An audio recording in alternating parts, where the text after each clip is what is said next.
Amid the national unrest over police actions against citizens, a Newsy investigation last summer identified agencies all over the country who were not providing use of force data to the FBI.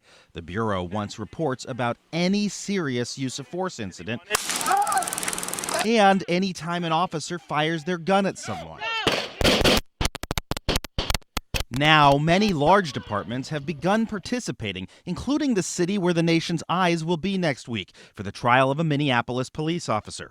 After the George Floyd killing, police there told Newsy, "We're not sharing this data," but the agency did an about-face. Nationally, FBI data shows more than 850 agencies have begun sending the FBI data since our first report. One lawmaker wants to make reporting from every agency in his state mandatory. This bill is designed to turn on the lights. Missouri State Representative Bruce DeGroat's Police Use of Force Transparency Act passed unanimously out of 2 committees already. And the Republican says that he's got the important backing of Missouri's governor. I want people to be able to identify those hot spots. If there are police departments in the state of Missouri that are misusing their powers, we should know about it. The most recent FBI data shows only 17 out of over 600 agencies in Missouri participated in the FBI's program. But the legislation in Missouri could add to what the FBI says is a sudden surge in participation nationally. New numbers the FBI shared with Newsy in advance of its next update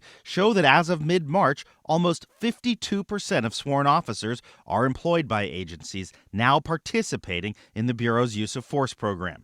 That's up from 41% of officers last summer. The FBI says it needs participation from 60% before it can publicly release any national or regional data. The importance of this data is not just identifying one incident here or there. It's identifying patterns of incidents, patterns of behaviors that may lead to higher levels of violence. Stephen Lewis is the police chief in Ellisville, Missouri, outside St. Louis. We need to see what is the truth of what's going on across our country as it relates to police officers and their taking of lives of people. The FBI will release a new list of agencies who've come online later this spring. For now, the Bureau tells Newsy that many states are looking to require reporting, which may be needed. In Texas, Dallas PD promised Newsy last July that they would start reporting to the FBI from this point forward.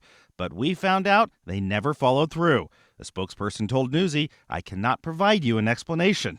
Thank you for bringing this to our attention," and added Dallas police had started the process to join as of today. Mark Greenblatt, Newsy.